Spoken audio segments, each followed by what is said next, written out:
Chapter 15 start कर रहे हैं, डेप्रिसिएशन। उसका कोई काम नहीं है, बोर्ड पे देखें।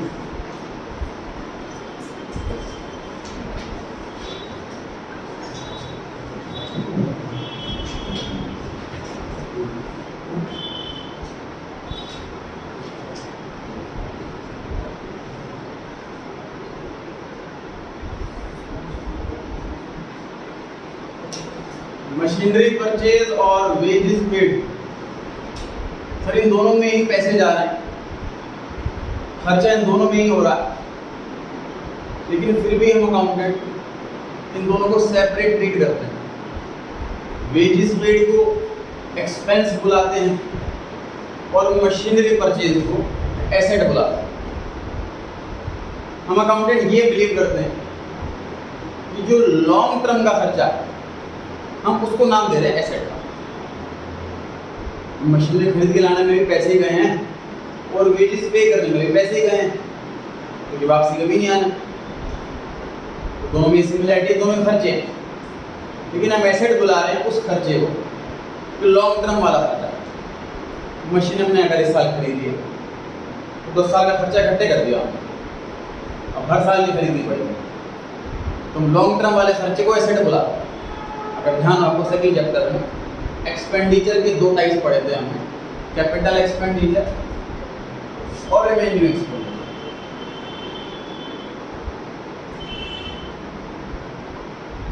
कैपिटल वर्ड अगर अकेला है तो मतलब ओनर ने जो पैसा लगाया उसे कैपिटल कहते हैं। कैपिटल अगर एक्सपेंडिचर वर्ड के साथ आए तो इन दो वर्ड का एक ही मतलब है, एसेट। रेवेन्यू वर्ड अगर अकेला है, इनकम। रेवेन्यू वर्ड अगर एक्सपेंडिचर के साथ आए तो इन दो वर्ड का एक ही मतलब है, एक्सपेंस। तो सर एक्सपेंडिचर, इन दोनों को एक्सपेंडिचर बुलाएंगे।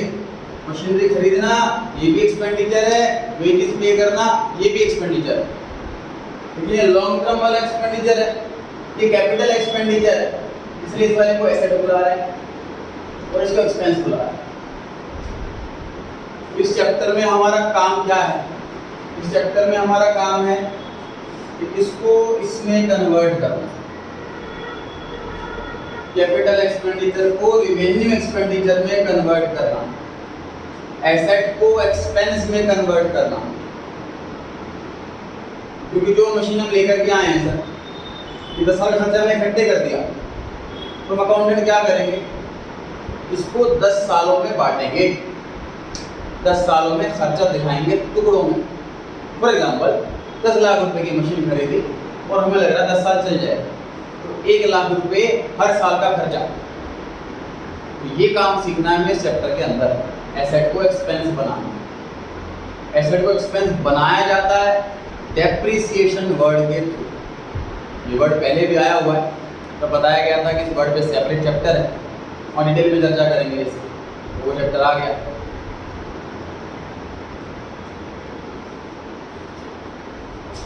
मैंने एग्जांपल दिया कि 10 लाख रुपए की मशीनरी है और 10 साल चल जाए, 1 लाख रुपए, 1 लाख का खर्चा मानेंगे इस साल, तो नेक्स्ट ईयर 1 लाख, फिर नेक्स्ट ईयर 1 लाख, तो 10 साल में 10 लाख की मशीनरी गायब हो जाए। सर इतने पछड़े में क्यों पड़ रहे हैं? अगर 10 लाख की मशीन खरीदी हमने आज ही खर्चा मान लो तो क्या जाएगा? है तो खर्चा ही, 10 साल बांटो, 1 साल बांटो, एक ही बात है। फर्क कहाँ पड़ेगा जी? सिर्फ एक जगह फर्क पड़ेगा, कहाँ? जो इन्वेस्टर्स बैठे हुए हैं कंपनी में पैसा लगा कर, उनको काउंट्स की समझ नहीं। हमने 10 लाख की मशीनरी इकट्ठे खरीद ली। अब एग्जाम्पल में छोटी फर्म का दे रहा हूँ 10 लाख का, जब बड़ी फर्म की बात करें अगर जो स्टॉक एक्सचेंज में लिस्टेड है तो करोड़ों रुपए में खरीदेंगे मशीनरी। हमारी 100 करोड़ की मशीन खरीदी हमने इस साल और उसे खर्चा इस साल लिख दिया, तो इस साल प्रॉफिट की बजाय लॉस आ जाएगा। उनको लगेगा कि तो घाटे में जा रही है, इस कंपनी के शेयर खरीद लिया हमने, शेयर के प्राइस डाउन होने लग जाएंगे। तो दिखावे के लिए ये भी एक वजह है कि हमें से टुकड़ों में बांटना। दूसरा इनकम टैक्स एक्ट, वो भी कहता है इसे खर्चा कैसे मान लें। इनकम टैक्स वाले अगर इसे खर्चा अलाउ कर दे पहले साल में तो टैक्स आएगा नहीं इनकम टैक्स वालों के पास। इसलिए वो भी डिसअलाउ कर देंगे। क्योंकि डेप्रिसिएशन लगाओ, थोड़ा खर्चा मानेंगे, बाकी सारा प्रॉफिट और खूब सारा टैक्स आया। इन वजहों से हम इकट्ठे खर्चा नहीं मानते। अब इनकम टैक्स वालों और इन्वेस्टर्स ने मतलब अकाउंट का काम बढ़ा दिया, इकट्ठा खर्चा माने तो हमारा काम आसान हो जाता है, बट हमारा काम बढ़ गया। तो हमें करना क्या है सर इस चैप्टर के अंदर, एक तो सीख लेनी है कैलकुलेशन की, डेप्रिसिएशन कैलकुलेट कैसे करते हैं। दूसरा, इस चैप्टर के अंदर जर्नल एंट्री नहीं है, इस चैप्टर के अंदर direct ledger, chapter number 9 ledger किया है हमने, उसमें सिर्फ एक क्लास लगाई थी क्योंकि एग्जाम ओरिएंटेड नहीं था। ये चैप्टर लेजर की फॉर्म में है कि मशीनरी का हमें एक लेजर बनाना है, उसमें दिखाना कि मशीनरी कैसे खरीदी, कैसे बेची, कैसे प्रॉफिट हुआ, कैसे लॉस हुआ, कैसे डेप्रिसिएशन निकला, कैसे क्लोजिंग बैलेंस बचा, कैसे क्लोजिंग और ओपनिंग बैलेंस आया, ये सारी प्रेजेंटेशन हमने दिखाई। 10 लाख की मशीन 10 साल चलेगी तो लाख रुपए खर्चा मानेगा, इस खर्चे का नाम डेप्रिसिएशन। फॉर्मूला बन गया, एक फॉर्मूला क्या बन गया, cost divide by life. 10 lakh रुपए की कॉस्ट और 10 साल की लाइफ। 1 लाख प्रोडक्शन आप एग्जांपल है, 10 लाख हो सकता है ना, कुछ भी अमाउंट हो सकता है मशीन का, कुछ भी लाइफ हो सकती है मशीन की, करेक्ट है। हमने एक फॉर्मूला याद कर लिया सर, अभी कैप्शन कैलकुलेट करने का कोई फॉर्मूला पूछे, कॉस्ट डिवाइड बाय लाइफ, और आंसर। अभी समझिए क्वेश्चन में लिखा हो सर कि डेप्रिसिएशन मशीन की लाइफ जो है ना वो 60 मंथ्स की है, तो हम यहाँ पे 60 नहीं लिखेंगे, 5 लिखेंगे, क्योंकि 60 month is equal to 5 years. ऐसा क्यों? देखिए सर, हमें एम्प्लॉइज को सैलरी हर महीने देनी होती है। अब सोच के देखो, हम अकाउंटेंट के बंदे सोचना कि जैसे रेंट एग्जांपल, रेंट का सामान हर महीने रेंट पे करते हैं, rent account debit to cash account, अगले महीने rent account debit to cash account. तो अकाउंटेंट का मन करेगा कि यार साल में इकट्ठे एक एंट्री पास कर दो, एक ही तो एंट्री हो रही है, रेंट टू कैश, लेकिन वो इकट्ठे नहीं कर सकता क्योंकि हर महीने रेंट जा रहा है। पैसे तो जिस दिन कम हुआ अकाउंट को तो उस दिन रिकॉर्ड करना पड़ेगा ना, वरना कैश कैसे मैच करेगा। तो मजबूरी है हमारी, साल में 12 बार रिकॉर्ड करना पड़ता है, कैश फ्लक्चुएट हो रहा है। ऐसी बहुत सारी ट्रांजेक्शन है सर जो मंथली बेस पर होती है, एम्प्लॉय की सैलरी जा रही है, इलेक्ट्रिसिटी का बिल जा रहा है, हर महीने रिकॉर्ड करना पड़ता है। लेकिन डेप्रिसिएशन में तो ऐसा किसी को पैसा नहीं जा रहा। 10 लाख की मशीनरी खरीद ली हमने, तो 1 लाख रुपये किसी को कैश थोड़ी ना देना है। तो हम किताबों में लिख रहे हैं बस 1 लाख की मशीन गिर गई, 9 लाख की रह गई, 3 लाख की गिर गई, फिर 8 लाख की रह गई, ऐसे करते करते 0 की कर देंगे। किसी को पेमेंट तो नहीं हुई। मतलब डेप्रिसिएशन एक नॉन कैश एक्सपेंस है जिसकी पे आउट मंथली नहीं होती ना ईयरली होती। तो यहाँ अकाउंटेंट के पास एक ऑप्शन आ गया कि मंथली क्यों रिकॉर्ड करूँ, मैं साल में एक बार रिकॉर्ड कर लूँगा। जिस दिन प्रॉफिट लॉस निकालना होगा उससे एक दिन पहले 31 मार्च को प्रॉफिट लॉस निकालना होता है, 31 मार्च को डिडक्शन कैलकुलेट होगा। तो डिडक्शन हमेशा सालाना कैलकुलेट होता है, ईयर में सिर्फ एक बार, ठीक है। इसलिए हमें जो लाइफ देनी है वो भी इन ईयर्स ही लेनी है।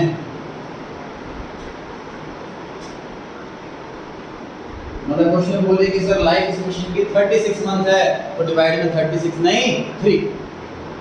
समझ आ रही है ये बात? क्लियर होगी बात अच्छे से? सर आपको कैसे पता कि कौन पंडित बताएगा कि एक मशीन 10 साल के बाद खत्म हो जाएगी? एग्जैक्ट लाइफ बताना तो इम्पॉसिबल है कि एग्जैक्ट 10 साल ही चलेगी मशीन या 8 साल ही चलेगी। तो ऐसे में करना क्या होता है सर, हमें देखो कैलकुलेशन के लिए हमें ईयर तो चाहिए। तो ये हमारे हम अकाउंटेंट है सर, हम इंजीनियर नहीं जो लाइफ कैलकुलेट कर पाए मशीनरी की। तो हम अपने बॉस से पूछेंगे सर आप बताओ ये मशीन कितने साल चल जाएगी, अंदाज़ा बता दो। इसकी काउंटिंग भी सीखेंगे कि मान लीजिए हमने 8 साल लेके चला और 9 साल तक चल गई, तो या 8 साल लेके चला और 7 साल बाद ही खत्म हो गई, तो सारी कैलकुलेशन सीखेंगे आप। लेकिन हमें क्या चाहिए था, एस्टिमेटेड ईयर चाहिए। हमारा बॉस बताएगा कि हमारी मशीन लेते रहते हैं, हम तो बार बार 8-10 साल का साथ चलते हैं, तो 9 साल लेके चलते। या हमारे बॉस का नया काम है अगर, तो जिससे खरीद रहा है सप्लायर ऑफ मशीन, उससे पूछेगा भाई मशीन कितने साल चल जाती है, तो जितना टाइम बताएगा वो वाला ईयर लेंगे। मतलब ईयर हमें कैलकुलेट नहीं करना, बॉस हमेशा बताएगा। और जो चीज़ हमें कैलकुलेट नहीं करनी वो एग्ज़ाम में भी हमें कभी कैलकुलेट नहीं करनी। प्रैक्टिकल लाइफ में जो इन्फॉर्मेशन अकाउंटेंट को दी जाएगी, एग्ज़ाम में वो इन्फॉर्मेशन स्टूडेंट को दी जाएगी। प्रैक्टिकल लाइफ में जो चीज़ अकाउंटेंट को कैलकुलेट करनी होगी वही चीज़ एग्ज़ाम में स्टूडेंट को कैलकुलेट करनी होगी। ये डाउट ना पूछिए सर ईयर ना दे रखा हो तो ये कैलकुलेट करना हमारा काम नहीं, पक्का दे रखा हो। सर मशीन 10 लाख की है, 10 लाख रुपये ना दे रखा हो तो मशीन थोड़ी ना हमें गैस करना कि मशीन कितने की, ऐसा थोड़ी ना होगा। तो बॉस बताएगा इतने की मशीन, बिल में देखेंगे हम, ठीक है, तो वो भी कभी कैलकुलेट करने को नहीं आया।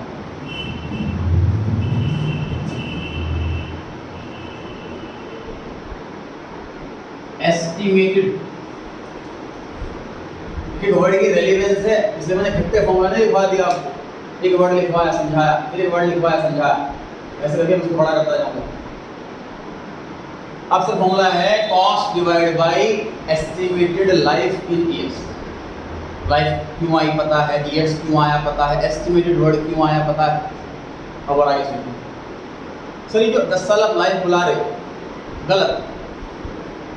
मशीन खरीद के लिए आया मैं और उसे बैटरी में रख दी तो 100 साल ऐसी रहेगी, 10 साल ऐसी रहेगी, हो सकता है काम करना बंद कर दे, लेकिन रहेगी तो मशीन ऐसी। लाइफ तो इसकी अनलिमिटेड है, तो हर एक टेंजिबल आइटम की लाइफ अनलिमिटेड है, हर एक नॉन लिविंग थिंग की लाइफ अनलिमिटेड है। ये चेन यहाँ पे रखी हुई है, मान लीजिए 500 साल ऐसा ना करें तभी थोड़ा गायब हो जाएगी, ऐसी ही रहेगी। तो देखा जाए लाइफ तो अनलिमिटेड है सर, तो 8 साल 10 साल कैसे बोल रहे हो। तो हम यहाँ बात कर रहे हैं कितने साल मशीन चलेगी, कितने साल मशीन कुछ बना करके देगी, उसी की बात कर रहे हैं। इसमें और बड़ा ऐड हुआ यूजफुल लाइफ। अच्छा एग्जांपल मशीनरी का लिया है, ये रूल हर एसेट पे एप्लीकेबल है, चाहे फर्नीचर है, चाहे बिल्डिंग है, चाहे एसी है, ये रूल हर एसेट पे है, पर्टिकुलर मशीन का चैप्टर नहीं है। ठीक, तो डिनोमिनेटर अब हमारा कंप्लीट हो गया। Denominator estimated useful life in years, clear हो गई थी बात। अब न्यूमरेटर बराबर 10 लाख की मशीन खरीदी, 10 लाख डिवाइड बाय 10, 1 लाख रुपए, तो आंसर बड़ी आसानी से निकला।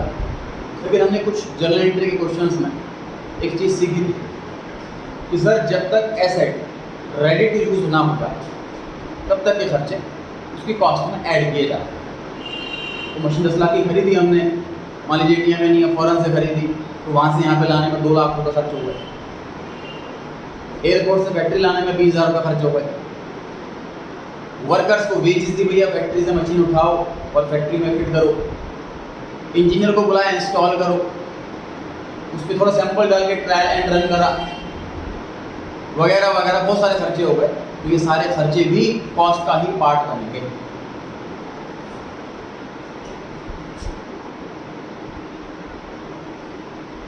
प्लस इंस्टॉलेशन एक्सपेंसेस, तो मैं इसको नाम कुछ एक्सपेंस दे रहा हूँ, सारे एक्सपेंस जब तक एसेट रेडी टू यूज ना हो जाए।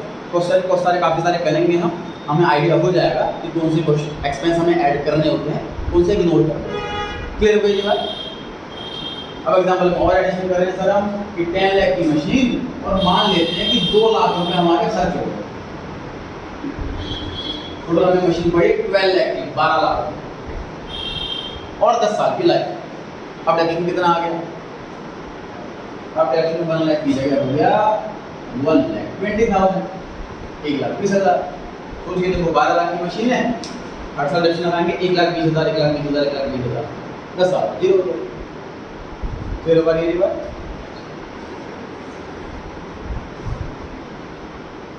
कुछ मोटिवेशन लिंक्स आते हैं, उसमें कहते हैं कोई चीज़ बेकार नहीं होती, कभी आपने आपको बेकार मत समझो। मान लीजिए आप अनसक्सेसफुल हैं कुछ भी, उसमें एग्जाम्पल देते हैं कि बंद घड़ी भी दिन में 2 बार सही टाइम बताती है।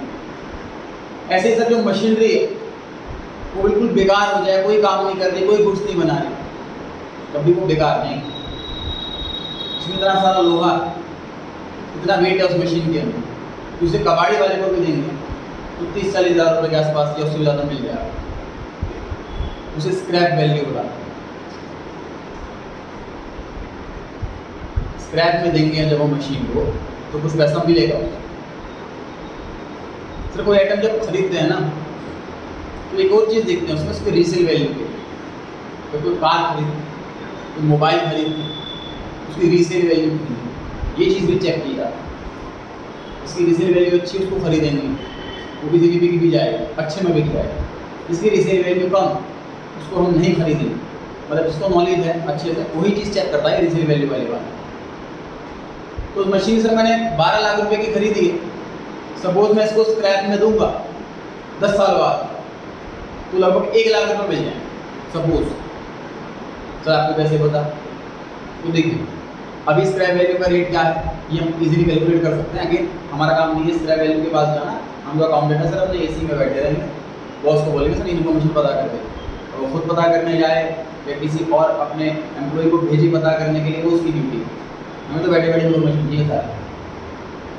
कबाड़ी का रेट पता करके आएगा, लोहे का रेट चल रहा, मशीन कितने किलो की है, कैलकुलेशन लगा ली। 10 साल बाद रेट बढ़ रहे हैं, इन्फ्लेशन का रेट क्या है लोहे का, कैलकुलेशन लगा ली, उसको कैलकुलेशन को करके बताया। तो कहता है जी आज से 10 साल बाद लोहे का एक रेट होगा और मशीन लगभग 1 लाख रुपए की बिक जाएगी। तो मशीन तो मैं 11 लाख की बड़ी सोच के देखो, 10 लाख की मशीन खरीदी, 2 लाख रुपए खर्च हो गए उसे खरीदने में, 12 लाख की पड़ी, 1 लाख रुपए तो आ भी जाएंगे हमारी जेब में जब बेचेंगे उसको। 11 लाख की तो पड़ी, minus scrap value example 1 lakh, तो डेफिनेशन कितना आ गया 1 लाख रखा। मतलब हम करने क्या वाले हैं इस एग्जाम्पल में अल्टीमेटली सर 12 लाख की मशीन पड़ी हम एक्शन लेस करते रहेंगे इसमें से 1,10,000 1,10,000 1,10,000 10 सालों तक। एक्शन कितना लग जाएगा टोटल 1,10,000 इंटू में 10 11 लाख रुपए हो गए। तो 12 लाख की मशीन पे 12 लाख का डिडक्शन लग 12 लाख की मशीन पे 11 लाख का डिडक्शन लग जाएगा, इसकी वैल्यू 1 लाख बच जाएगी और 1 लाख इसको भेज देंगे सब बराबर। डिडक्शन निकाल देते हैं हम स्क्रैप वैल्यू हटा देते हैं माइनस कर। अगेन सर स्क्रैप वैल्यू आपको कैसे पता कितनी होगी, तो अंदाजे से कैलकुलेट होगी, इसलिए ये भी एस्टिमेटेड स्क्रैप वैल्यू ये कैलकुलेट करना भी हमारा काम नहीं है, प्रैक्टिकल लाइफ में बॉस बताएगा, एग्जाम में क्वेश्चन बताएगा। तो सर कितनी सिंपल सी चीज़ है, सोच के देखो इस फॉर्मूले में टोटल 4 चीजें आई, cost, installation expense, scrap value और लाइफ, टोटल 4 चीजें, चारों चीजें क्वेश्चन में गिवन होंगी। मतलब मैं फॉर्मूला याद रखना, फॉर्मूला बॉस नहीं बताया, फॉर्मूला क्वेश्चन नहीं बताया, ठीक है जी। फॉर्मूला में कैसे याद करके जाना है, फॉर्मूला वैल्यू पुट करनी है और सॉल्व करना। क्लियर होगा ये बात कुछ?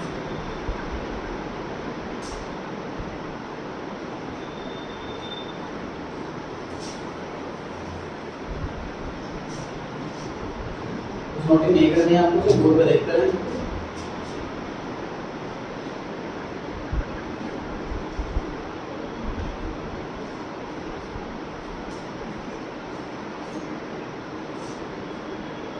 लेटर को टी शेप भी कहते हैं, ये रोटी हुई है,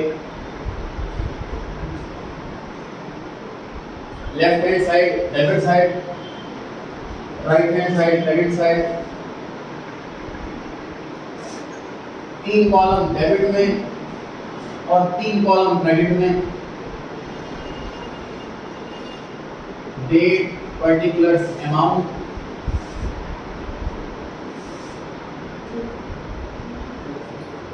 डेट, पर्टिकुलर्स, अमाउंट। पूरे में कॉलम नहीं बनते, बनता है वैसे, लेकिन इस चैप्टर में जो फोकस होता है वो मशीनरी अकाउंट पर होता है, काउंटिंग पर होता है, इसलिए फोलियो का जो कॉलम है वो ऑप्शनल रहता है इस चैप्टर के।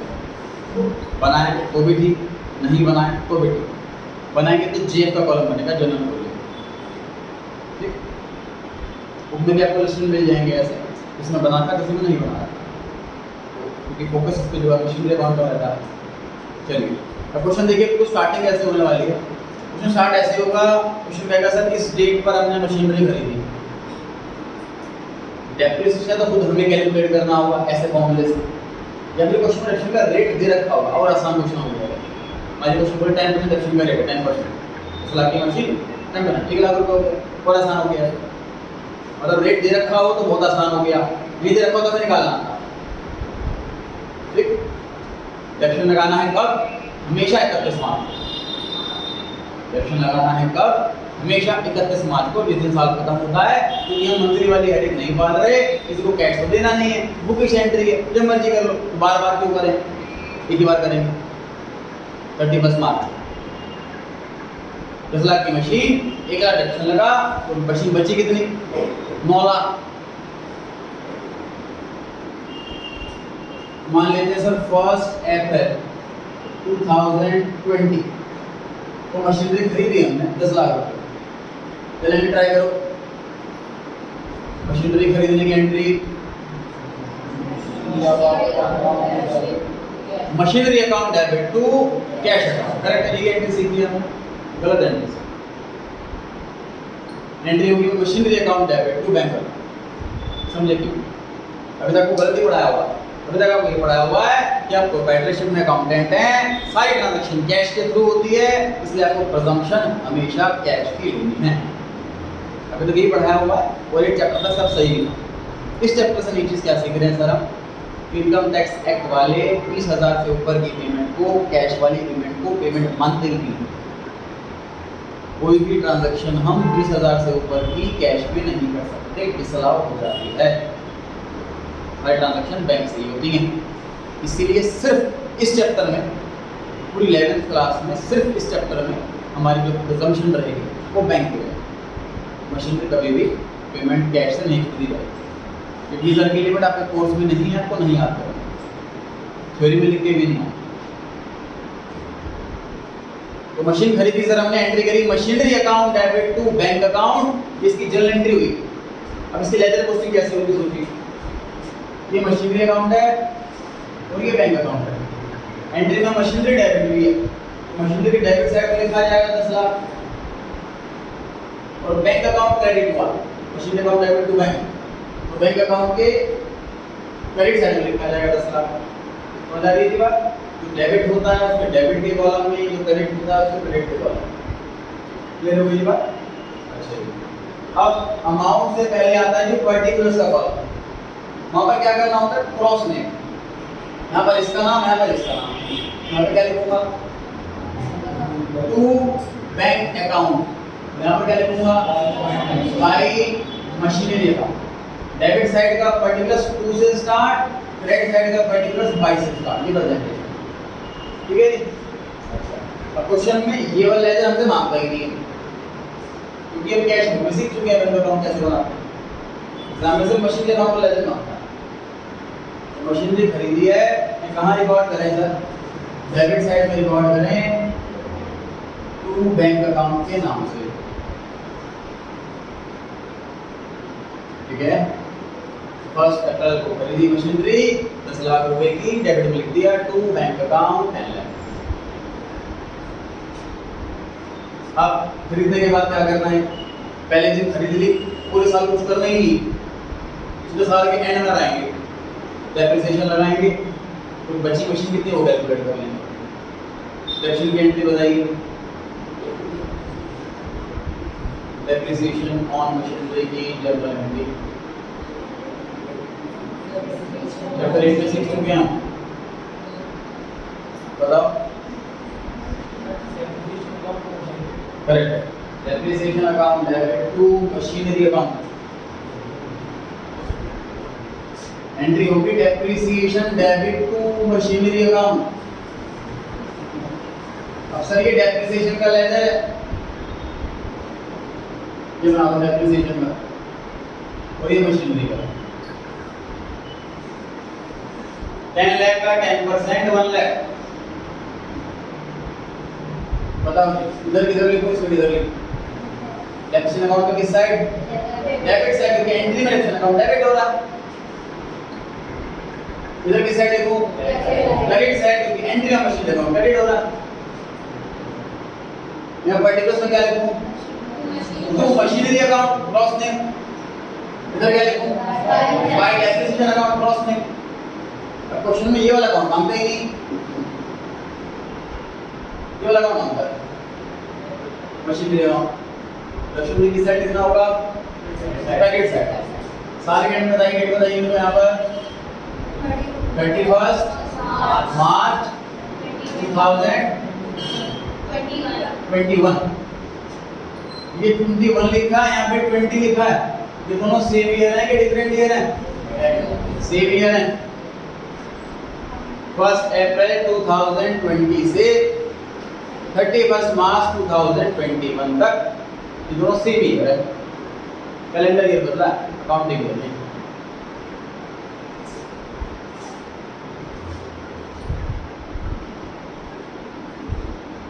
बाय डेप्रिसिएशन अकाउंट, यहाँ पर ब्रैकेट में हम कैलकुलेशन निकाल लेंगे कि 10 लाख रुपीस की मशीनरी थी, क्वेश्चन में रेट दे रखा है 10%, इसलिए 1 लाख रुपीस डेप्रिसिएशन आ गया।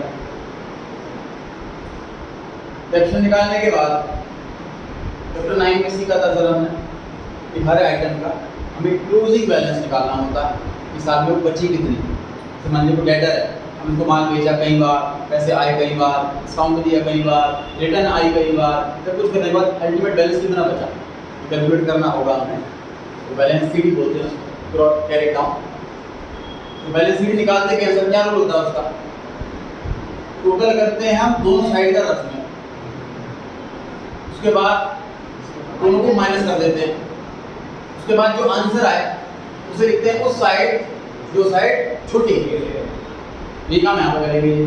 टोटल करा डेबिट का रफ में कितना आया 10 लाख, टोटल करा क्रेडिट का रफ में कितना आया 1 लाख, दोनों को माइनस कर दे कितना आया 9 लाख। कौन साइड लिखो? क्रेडिट साइड, जो साइड छोटी। करेक्ट।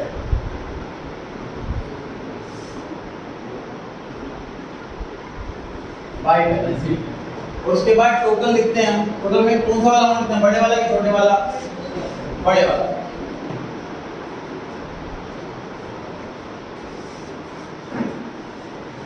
टोटल हमेशा आमने सामने होना चाहिए, इस बात का भी ध्यान रखना है। टोटल हमेशा आमने सामने हो, ऊपर नीचे ना हो। ये 1 साल कंप्लीट हुआ है। ऐसा क्वेश्चन 1 साल का नहीं आएगा, 3 से 4 साल का है। नेक्स्ट ईयर पर आते हैं। 1 अप्रैल 2021 के 21 इधर लिखा है 21, इधर भी लिखा है 21। ये दोनों सेम ईयर हैं कि डिफरेंट ईयर हैं? Different year. इन दोनों डेट में 364 डेज का गैप है, तब भी ये दोनों डेट सेम ईयर की हैं। और इन दोनों डेट में सिर्फ 1 दिन का गैप है, लेकिन ये दोनों डेट डिफरेंट ईयर की हैं। अप्रैल का ध्यान रखना है।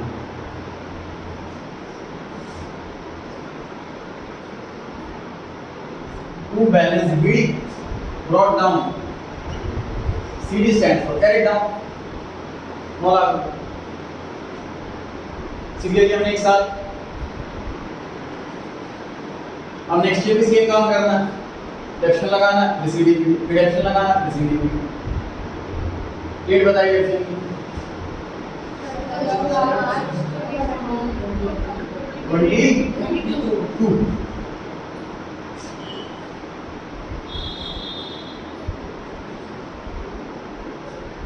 डेप्शन अमाउंट 1 लाख रुपीस आया था।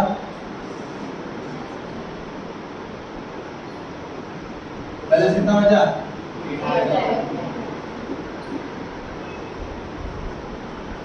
स्टार्टिंग में सिखाने के लिए वही बात टोटल करो, डेबिट का रफ में टोटल करो, क्रेडिट का रफ में माइनस करो, तो प्रैक्टिस होने लग जाएगी आपकी, तो अपना बात चलेगा। फॉर्मूला की मशीन का रिडक्शन लगा 8 लगेगी।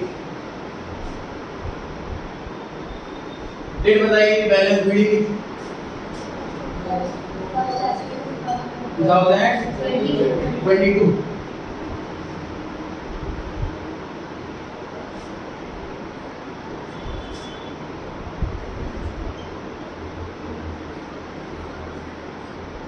अब तीसरा साल शुरू हो गया है। इस साल फिर हमने ऐसा यूज करी पूरे साल, फिर डेप्शन लगाएंगे। डेट बता डेप्शन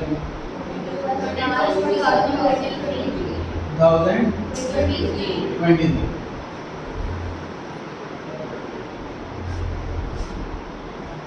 bye depreciation account 1 lakh. Question में लिखा है कि इसी डेट पर ये मशीन हमने बेची, सेम डेट पर हमने मशीन बेची 31 मार्च 23 को। पहले रेप्शन लगाएंगे हम, एक साल तो यूज़ करी रेप्शन, तो पीरियोडिक कॉन्सेप्ट यूज़ करेंगे तो लगेगा, नहीं करेंगे नहीं लगेगा। 8 लाख की मशीन थी, 1 लाख रेप्शन और लग चुका है, तो हमारी बुक्स में इस मशीन की वैल्यू 7 लाख है। अगर 7 लाख नहीं बेचनी, सपोज मशीन बेचने की एंट्री बना,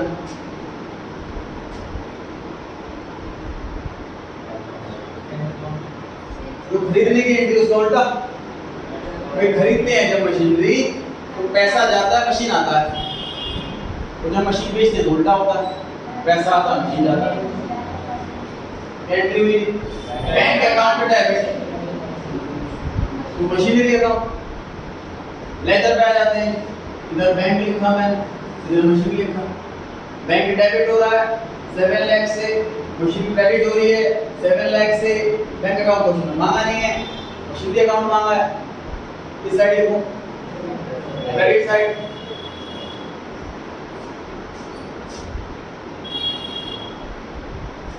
बाय बैंक अकाउंट 7 लाख, खत्म क्वेश्चन। मशीन थी, रेप्शन लगाया 3 साल तक, 3 साल बाद किसी वजह से उसको बेच दिया हमने, आउटडेट हो गई ये मशीन, जो गुड्स बना रही है वो गुड्स अभी रिक्वायर्ड ही नहीं है, अब हमें लेटेस्ट मशीन लेनी पड़ रही है, सिर्फ पुरानी मशीन स्क्रैप में बेचना, नई मशीन लेकर के आए, वजह क्या है, हमें उस पर काम नहीं करना, हम सिर्फ फाइनेंशियल एस्पेक्ट पे काम करना है।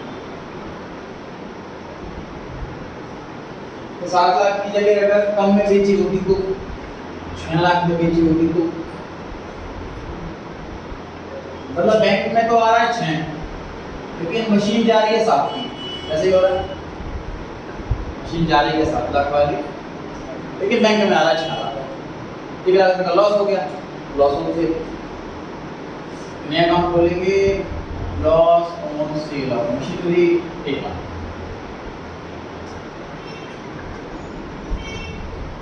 कंपाउंड एंट्री की पोस्टिंग बताऊंगा नहीं,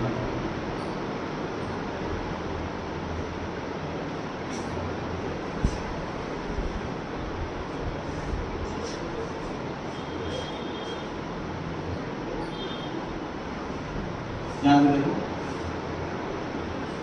loss on sale debit 1 lakh, bank debit 6 lakh, तो मशीन 7 लाख। इस एंट्री की पोस्टिंग सीख रहे हैं, सिंपल एंट्री की पोस्टिंग तो आती है, डेबिट वाला डेबिट में लिखो, क्रेडिट वाला क्रेडिट में लिखो, ऐसे एंट्री को कंपाउंड एंट्री कहते हैं। कंपाउंड एंट्री किसे कहते हैं सर, यहाँ पर एक ही साइड 2 और मोर अकाउंट आ जाए, यहाँ पे डेबिट साइड 2 अकाउंट आ जाए, या क्रेडिट साइड 2 अकाउंट आ जाए, या 3 आ जाए, ऐसे एंट्री को कंपाउंड एंट्री कहते हैं। ऐसे पोस्टिंग करते हैं, जैसे लॉस एक अकाउंट है, बैंक एक अकाउंट है, और मशीनरी तीसरा अकाउंट। लॉस डेबिट हुआ 1 लाख, लॉस डेबिट हुआ 1 लाख, बैंक डेबिट हुआ 6, बैंक डेबिट हुआ 6, मशीन क्रेडिट हुई 7 से, मशीन क्रेडिट हुई 7 से, कल का अमाउंट लिखिए। उसके बाद पर्टिकुलर कॉलम में क्या करते हैं, अपोजिट साइड, यहाँ पे डेबिट साइड में अपोजिट साइड क्या है, मशीन टू मशीन, यहाँ पे डेबिट साइड में अपोजिट साइड क्या है, टू मशीनरी, टू मशीन। यहाँ पर क्रेडिट साइड में अपोजिट साइड क्या है, दो चीजें हैं, लॉस भी है और बैंक भी है। 1 लाख लॉस की वजह से, 6 लाख बैंक की वजह से, ये 7 लाख को हम स्प्लिट करके लिखेंगे, बाय लॉस 1 और बाय बैंक 6, समान को भी हम स्प्लिट करके ही लिखेंगे, बिल्कुल इसी तरीके ऐसे लेजर पोस्टिंग होती है। इसी एंट्री की पोस्टिंग करनी है सर, लॉस वाला अकाउंट मांगेगा नहीं, बैंक वाला अकाउंट मांगेगा नहीं, मशीन अकाउंट मांगेगा। तो क्रेडिट साइड में बाय बैंक 6 लाख और क्रेडिट साइड में ही by loss on sale 1 lakh.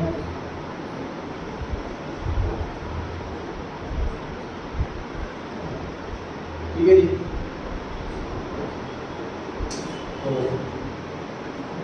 Total लगे सर सेम ही आना है।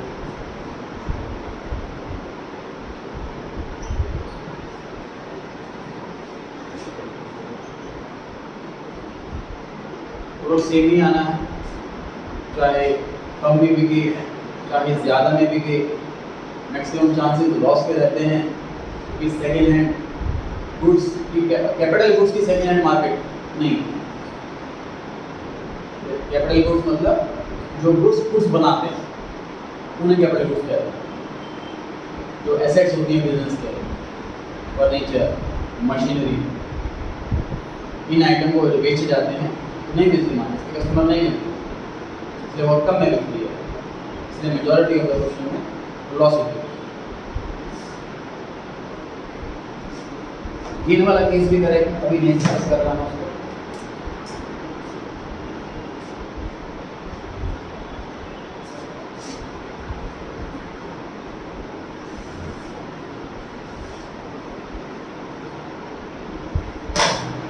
सेम क्वेश्चन में नई चीज लेकर जा रहे हैं जी।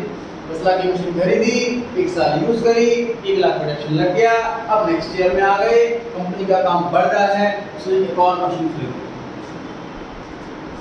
1 April 2022 to bank account 5 lakh, machine खरीद के लिए 5 लाख। अब दोनों का कॉस्टिंग अलग है, दोनों की लाइफ अलग है, दोनों का डिडक्शन का रेट भी अलग हो सकता है, तो हमें डिडक्शन कैलकुलेट करते टाइम, बैलेंस शीट भी कैलकुलेट करते टाइम दोनों को सेपरेट ही रखना है, मर्ज नहीं करना है।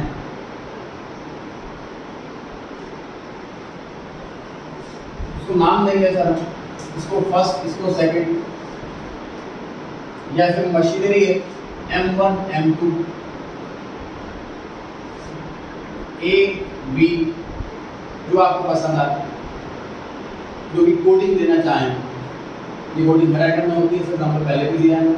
अभी किसी बैंक में जाओ तो हर आइटम पे SBI/204/1 ये कोडिंग हर आइटम पे दी जाती है। यही कोडिंग वाला काम हम कंप्लीट कर रहे हैं, मिक्स ना हो।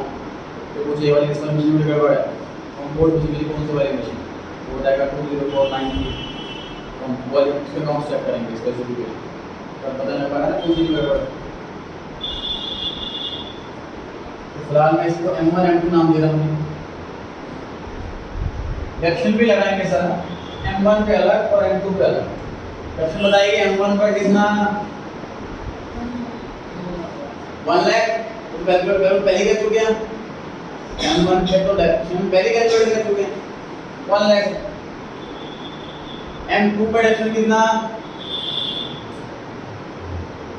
M2 पे डेप्रिसिएशन कितना 50,000 सही है बिल्कुल। अरे 5 लाख रुपए की मशीन है, डिडक्शन में 10% है, तो रेट तो बताया नहीं, वही रेट है, ठीक है।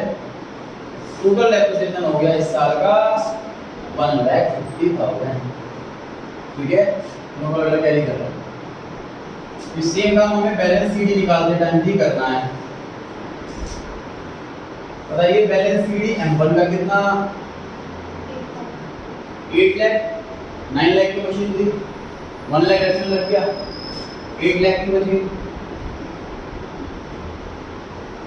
बताइए M2 पे बैलेंस शीट कितना 4,50,000, 5 लाख की थी, एक्शन लग गया 50,000।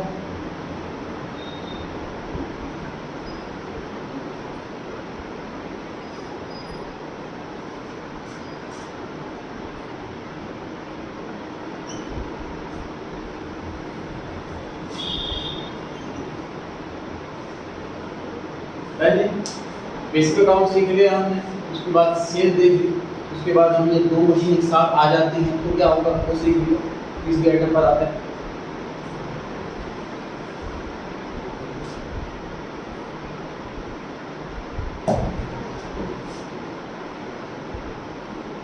क्योंकि मैंने यहाँ पे अप्रैल को अक्टूबर बनाया,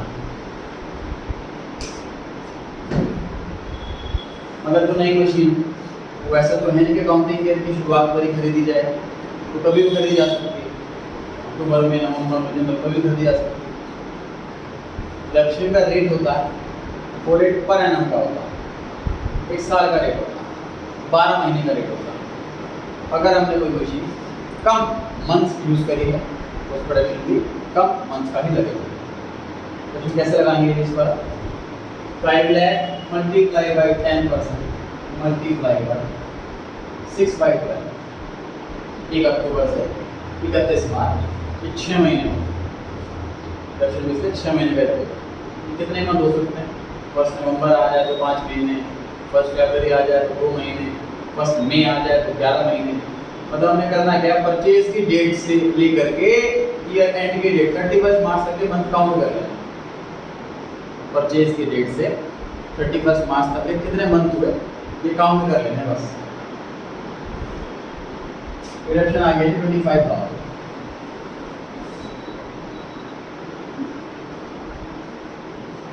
बताइए बैलेंस शीट कितना चेंज हो जाएगा? बोलो भाई 4,75,000 हो जाएगा सर ये।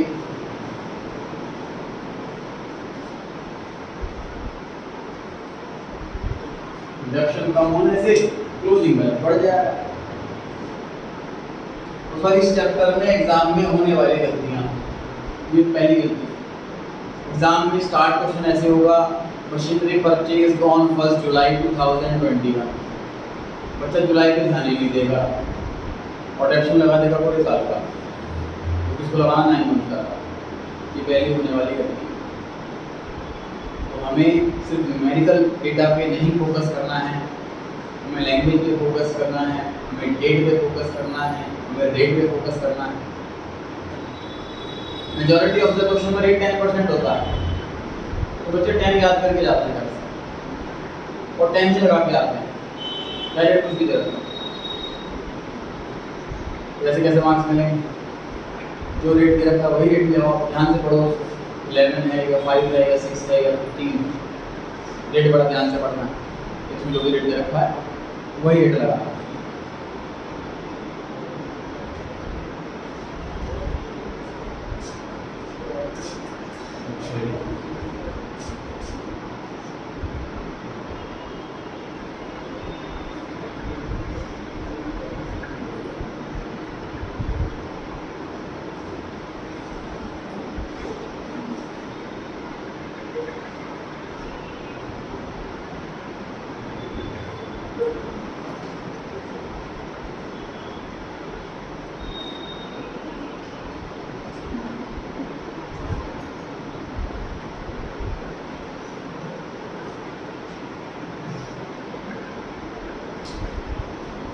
क्वेश्चन चेक करना कर जाना, छुट्टी हो चुकी है, आप लोग लेट कर रहे हैं।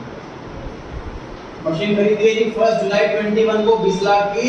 दूसरी मशीन खरीदी है 1 सितंबर 22 को 15 लाख की। डिडक्शन का रेट 20% है। 3 साल का आपको मशीन अकाउंट बना करके दिखाना है, कैसा भी बनाना है।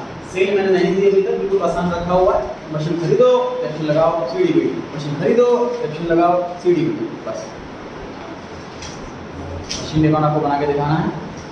परसों को आपका टेस्ट होगा 4 से 5 की टाइमिंग में ही बीआरएस चैप्टर का। बीआरएस चैप्टर का टेस्ट होगा परसों क्लास की टाइमिंग में ही 4 से 5। नेक्स्ट वीक मंडे और वेडनेसडे ऑफ रहेगा। बेसिकली 4 दिन का ऑफ है, दिवाली, भाई दूज, जो भी फंक्शन वगैरह है। 23 से 26 इन 4 दिनों में आपकी 2 सेशन पढ़ेंगे, मंडे और वेडनेसडे वाले, तो वो ऑफ रहेंगे। मैंने क्लास में भी रिमाइंड करा होगा। मशीन अकाउंट सेट करा कर